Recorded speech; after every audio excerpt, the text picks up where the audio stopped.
My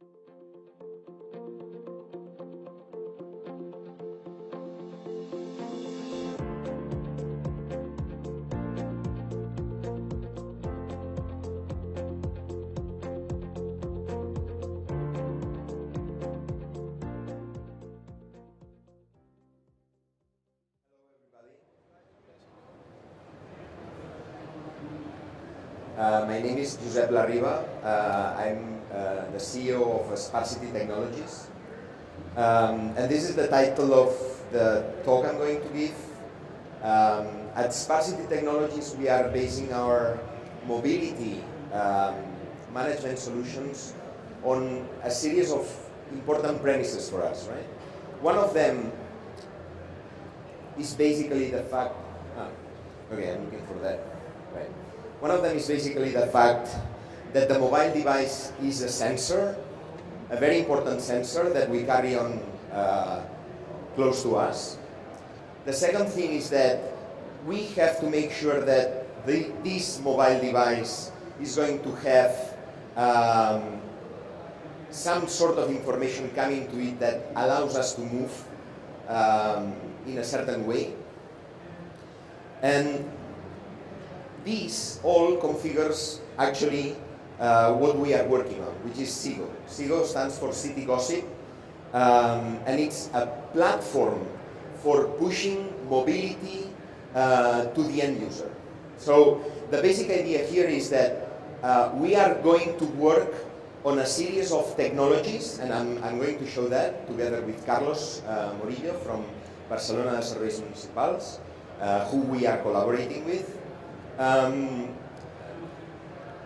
And these technologies are going to configure a set of use cases for you to understand what we are doing, okay?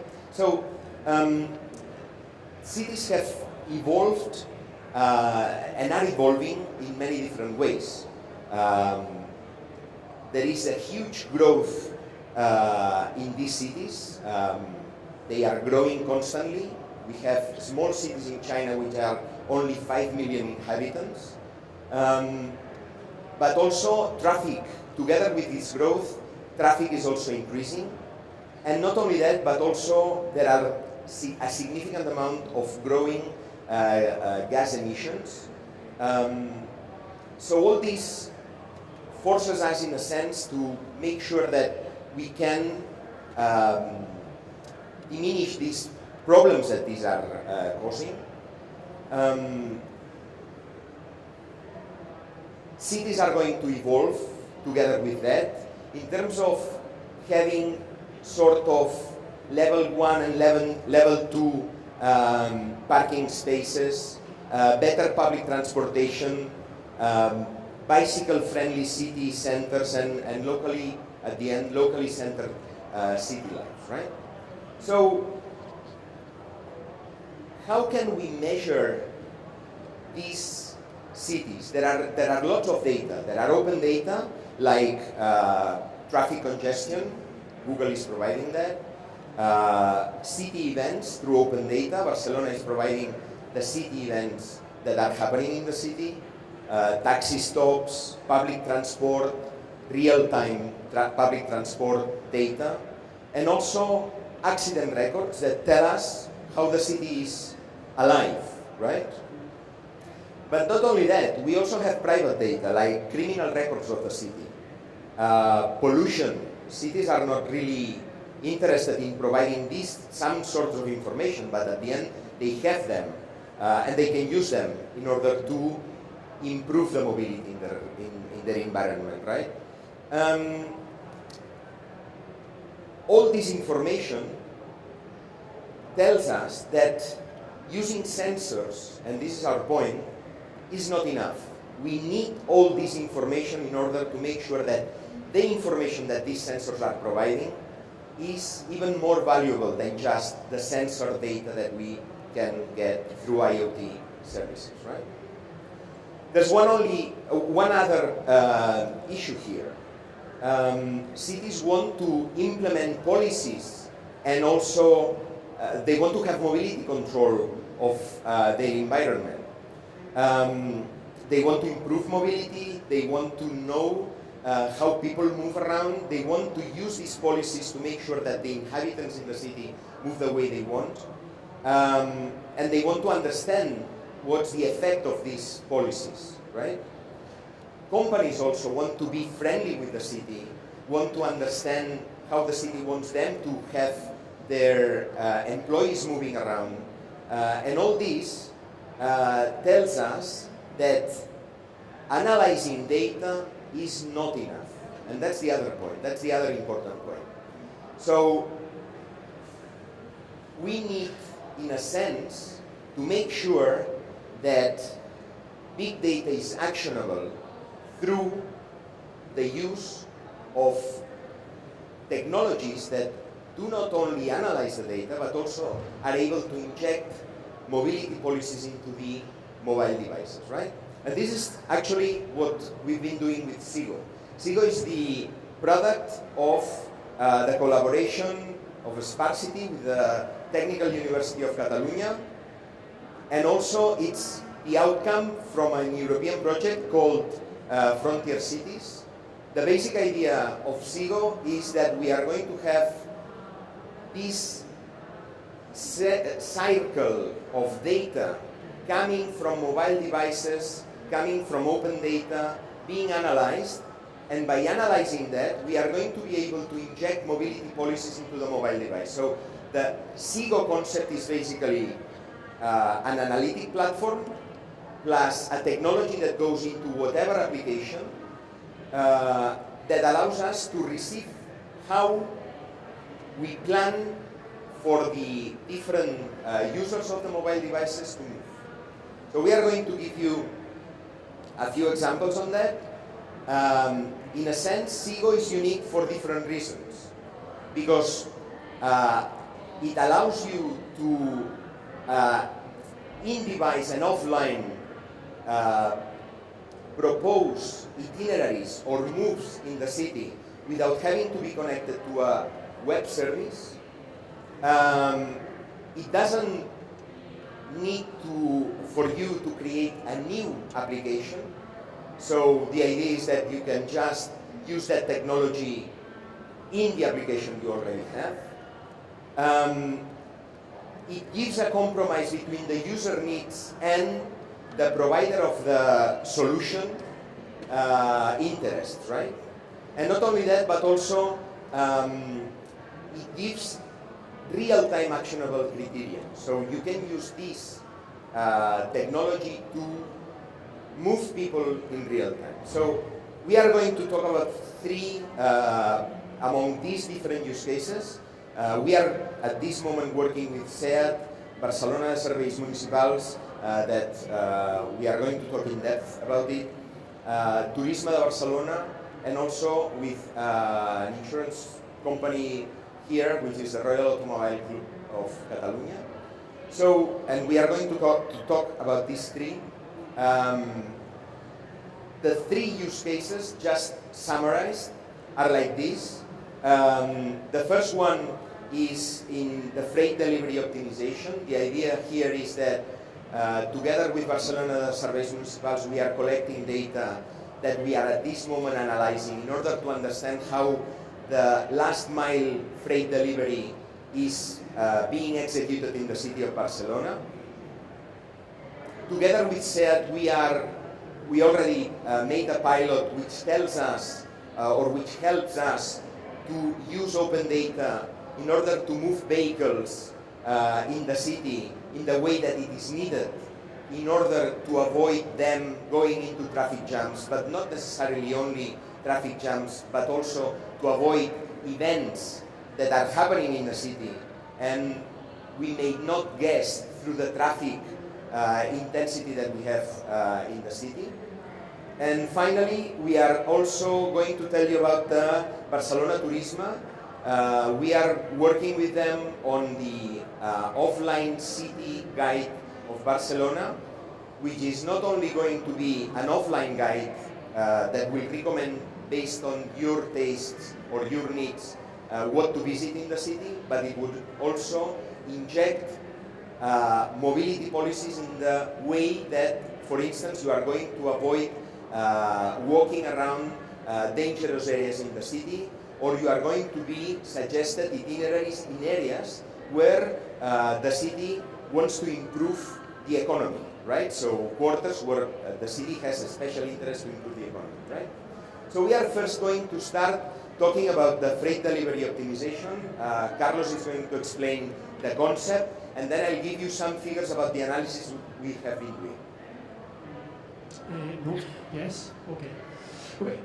As Larry told you, I am Carlos Muello, the head of innovation of BSM, and I'm going to talk about the freight delivery in Barcelona. Okay, we are BSM, a public company that the unique stakeholder is the City Council of Barcelona, and our mission is to improve the quality of life of the citizens of Barcelona. Okay, sorry.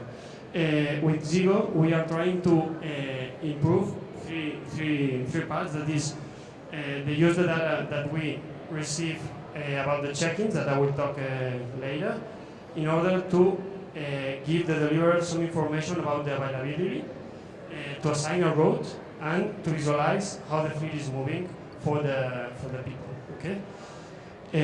We as BSM, we manage two branches of enterprises. Okay, we talk about events. We walk about events. Okay, with the Tibidabo, the amusement park, the zoologic, and some places that we work for some musical events. Okay, and in the other branch we've got the mobility with the tow service, the tow related service, the on and the off street parking, and then the urban distribution goods, the spots, the spaces of the on street urban distribution goods. Okay, here we have all the spots that we have in the city. We've got more than 10,000 spots in all the city. This is the city center, here when you say Barcelona, and here also is it's another, say, here we begin to manage all the spots in 201, and a year ago we introduced the application, the Aradum, that it's compulsory for all the distribution managers, and you've got all the data about the parking the parking movements that they made in the city of Barcelona. And this is very important because with this we can use all the data in order to improve, as we said before, all the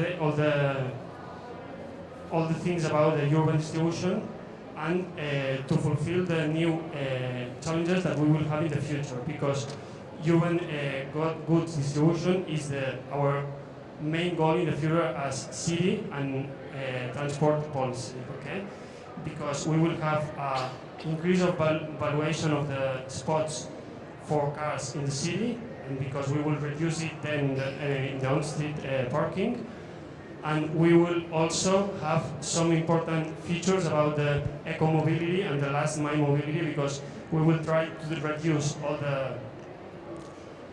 the cars in the last mile to introduce some eco-friendly vehicles. Okay, about the bicycle and maybe some walking persons to make the real last mile. Okay, and for this we think that it's very important to analyze our customer, to analyze its routes, and to analyze it well in order to give them some solutions. Okay, as I told you before, it's just 1 year since we made this application compulsory, and we have here the increasing of the number of users per day. We've got 40,000 users per day now at May. Okay. Here we've got one of the most important points in Barcelona, spots with in the city center. This is Catalonia Plus, the square. Sorry. This is the street Fontanella. We've got the spot, and we've got here the distribution in 1 day. Okay, in a day. You've got that the distribution is not homogeneous. This is very heterogeneous, and it depends, of course, of the time slot. Okay, and for this it's very important to analyze all the data and to obtain the results, as Dr. Laribba is doing. Okay. Okay, so Vale. Yes. So, continuing with the analysis that we've been doing, the objective here is to understand well how the mobility in the city is. We've been working together with Petar Mlazovic on the large amount of data that we've been collecting. The point here is in this slide, we have the number of check-ins per weekday. So you can see that the average is not really, it has a big variance. So, but at the same time, we see that the average for the different weekdays is very similar. So we have very similar behaviors. And that's interesting because it tells us that we can plan ahead for these movements, right? And we can understand them easily.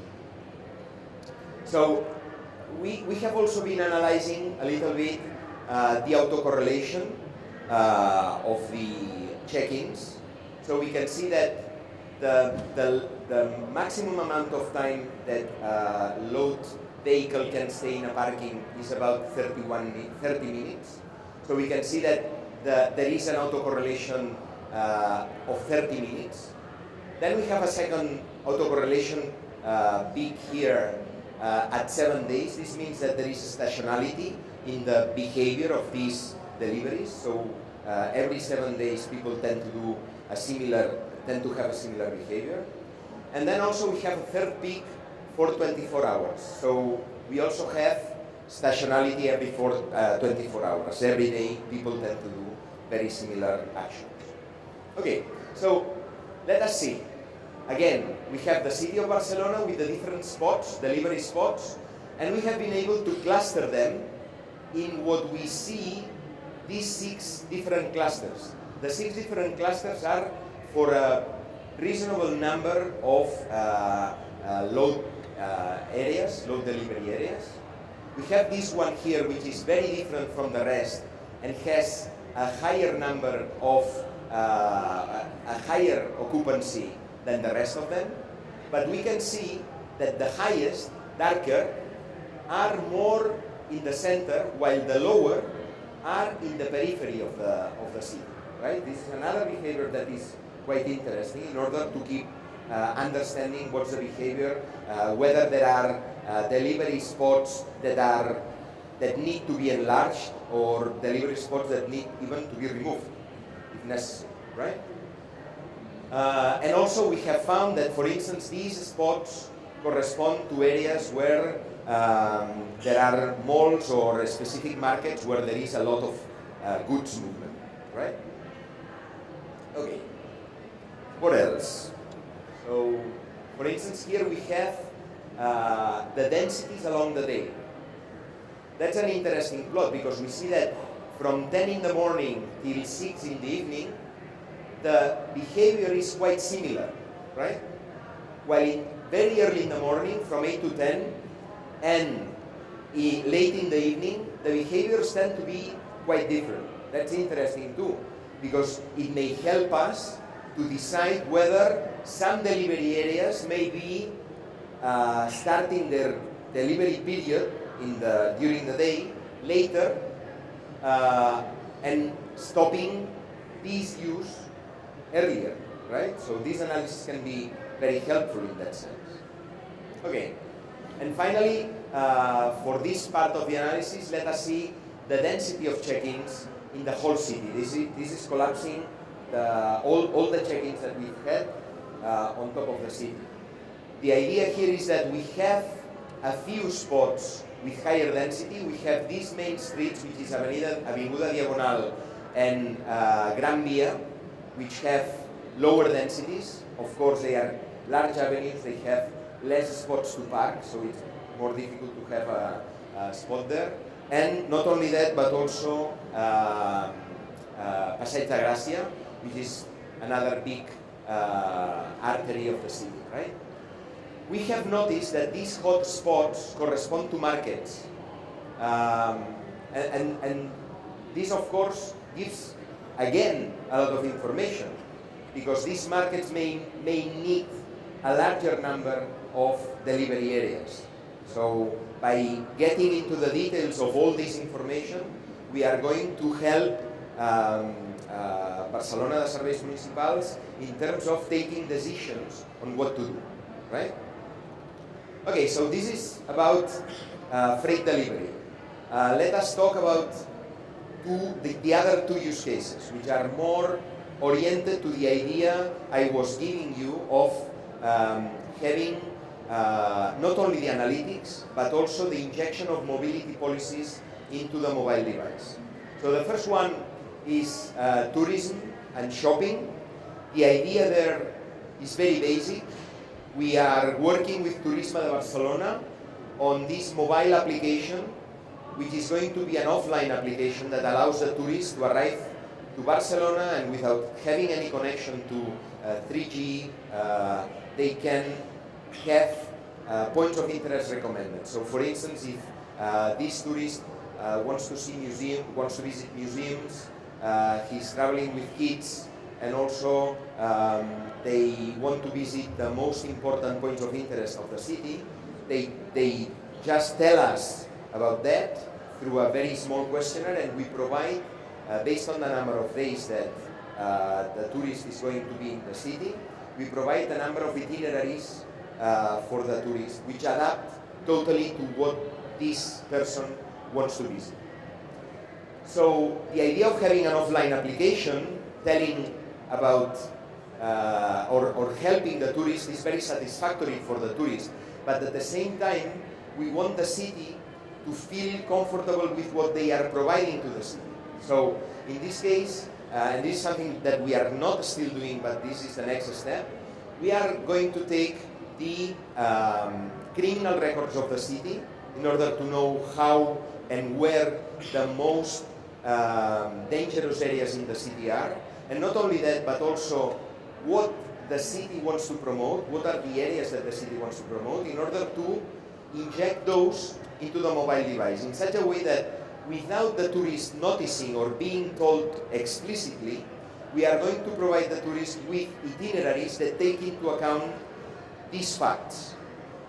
We don't want them to move around dangerous areas, so the itineraries are not going to move around dangerous areas. And at the same time, certain areas that we want to promote are going to be more intensively used by the tourist. Okay? So this whole concept of having a lot of information that they can analyze, not only the moves of the tourists, but also open data, closed data from the city, can be used in order to manage the mobility of the tourist for the benefit of the tourist, right? So that's the first use case. The second use case is something that we are working with SEAT. The idea there is that we have people with vehicles that are going around the city. At a certain moment, they may want to avoid traffic, which is the usual thing that these navigators are doing, but this is not the only objective. In a city is a live body that moves without showing how it moves. So for instance, we may have FC Barcelona playing in a couple of hours. We know that, but we want to use this without having the intensity in the traffic that is telling us that there is something happening there. We want to use this before in order to plan ahead for this person who is moving around the city. So whenever we use this open data from the city of Barcelona telling us about events that are happening, we are going to modify this data in order to inject to the navigator of the car, and this is, by the way, the tourist application I was talking about. You can see a demo here in our stand, and this is going to be available in the next couple of months for everybody to download as an application. And in this case, you can also see a demo in our stand, right, in the SIGO stand at Generalitat de Catalunya. So the point there is that in real time, we are able to take this open data, process it, generate the type of information that we need in the mobile device or the navigator in order to change the itineraries of the user in real time. So we can have changing events that keep changing these itineraries as long as these events are happening, right? And for me, this would be it. This is what we wanted to tell you. If there are any questions.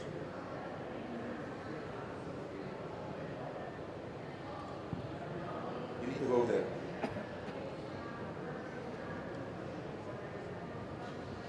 Oh? No. Since we have a couple of minutes, why don't you tell us about the insurance application? Oh yes, sure. In that case, is more a logistics application. The idea is that we are taking that these people at RAC, they have what they call repatriation of cars. So whenever you have an injured car in the peninsula, in the Iberian Peninsula, they will take the car to your home. So the idea is that based on the number of cars that they have in the Iberian Peninsula, we plan ahead for how the tow-away cars are going to move in such a way that we minimize the cost and the load of these vehicles, the tow-away vehicles, how they are moving in the geography, and also the amount of vehicles that they are going to do that. And at the same time, we are providing a logistics application to the final vehicle driver in such a way that they have the route that they have to follow, together with a reporting system that allows them to take a photograph of how the car was when they took it, write a few words telling about something that happened at that. Any other questions? Just curious, what was your funding model for studies like this? Was it like a joint partnership, or did the city set aside funds to do the study and then implement some of this? Sure. So we started with the tourist application. That tourist application was just an offline tourist application. You know that the European Commission is providing a lot of funds for doing research and also innovative projects. So we came up with the idea of making use of open data in order to modify the mobility of tourists, and we made this proposal that we won. The interesting thing about the proposal we won was that it actually gave us money not only to develop the technologies but also to put them in the market. So for instance, the fact that we have a stand here is partly paid by this project. So the interesting thing there is that we have the full process available in terms of funds for us to go into the market. The interesting thing also is that in the meantime, we've been able to collaborate with Barcelona Serveis Municipals, engage not only a collaboration, but they are customers at the end. SEAT, the same situation. RAC, the same situation. We are now talking with our possible customers. I think that this is a very interesting model. Of course, we are looking for funds from private funds, so if you have a venture capital behind, we would be very happy to listen to it and to talk with them and discuss possible ways of collaboration. Okay, no more questions? Thank you very much.